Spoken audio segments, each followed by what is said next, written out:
Let me take this moment to wholeheartedly congratulate each and every one of you today. You graduated. You did it. You made it. Congratulations to you. And you did it all by yourselves. Nobody helped you. No, that's not true. That's what I thought when I was young. I starting to really make it as an actor. I came in. I talked to my mother. I said, "Ma, did you think that this was going to happen? I'd be so big and I'll be able to take care of everybody, and I can do this and I can do that and I can." She said, "Boy, stop it right there. Stop it right there. Stop it right there."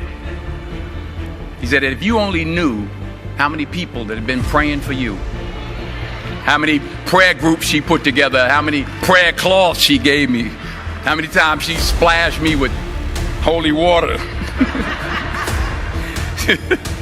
to save my sorry behind her. She said it. She said, "Oh, you did it by yourself? I tell you what you can do by yourself. You can go outside, get a mop and a bucket and wash them windows. You can do that by yourself." Superstar. So I'm saying that to say I want to congratulate all the parents and friends and family and aunties and uncles and grandmothers and grandfathers and teachers and friends and enemies. All the people that helped you to get where you are today. Congratulations to you all. I'm going to tell about 2-3 stories. I'm going to keep it real short. Number 1, put God first in everything you do. Everything that you think you see in me, everything that I've accomplished, everything that you think I have, and I have a few things, everything that I have is by the grace of God. Understand that. It's a gift. 40 years ago, March 27th, 1975, it was 40 years ago, just this past March, I was flunking out of college.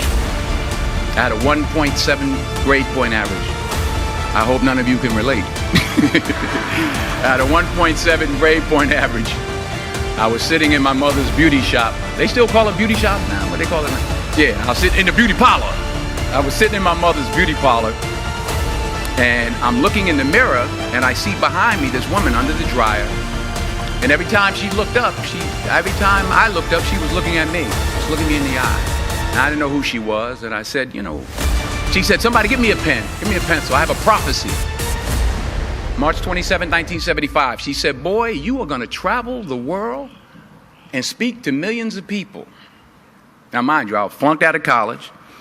I'm thinking about joining the army. I didn't know what I was going to do, and she's telling me I'm going to travel the world and speak to millions of people. Well, I have traveled the world, and I have spoke to millions of people. But that's not the most important thing, the success that I had. The most important thing is that what she taught me and what she told me that day has stayed with me since. I've been protected. I've been directed. I've been corrected. I've kept God in my life, and it's kept me humble. I didn't always stick with him, but he always stuck with me. So stick with him in everything you do. If you think you want to do what you think I've done, then do what I've done and stick with God. Number 2, fail big.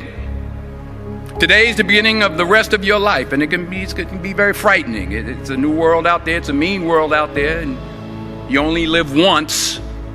So do what you feel passionate about. Take chances professionally. Don't be afraid to fail. There's an old IQ test, was 9 dots. And you had to draw 5 lines with a pencil within these 9 dots without lifting the pencil. The only way to do it was to go outside the box. So don't be afraid to go outside the box.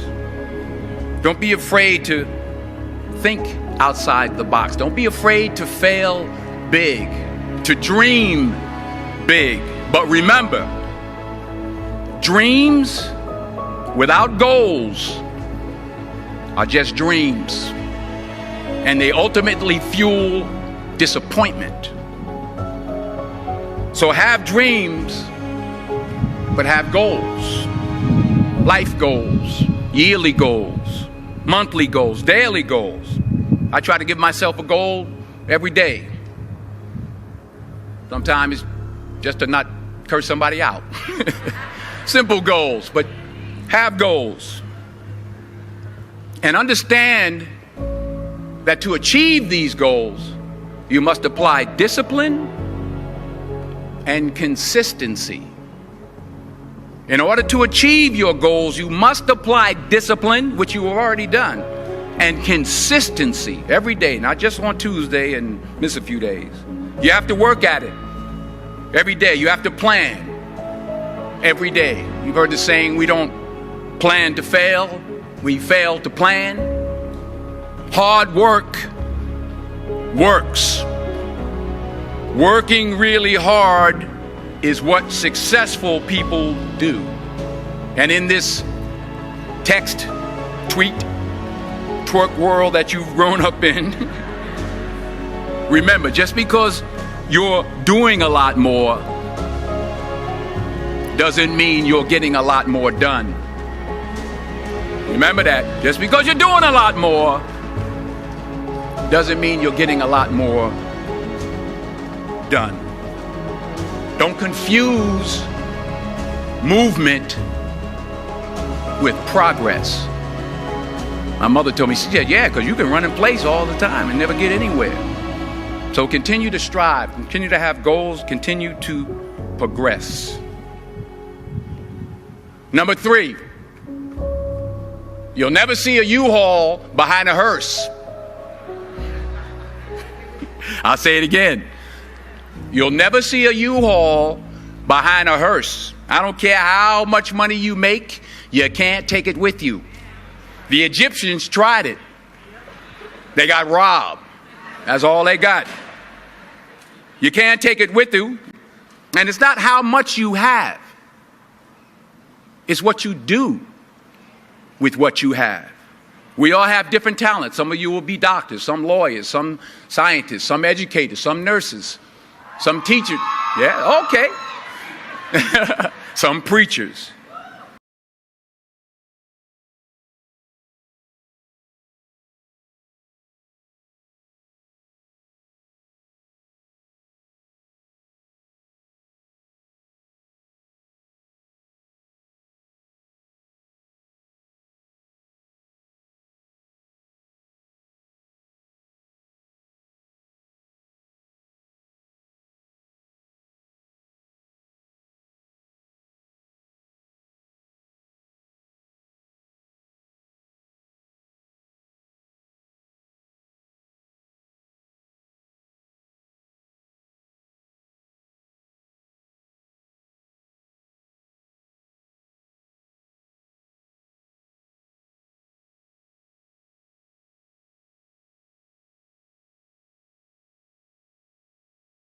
And while you're down there, say thank you for grace.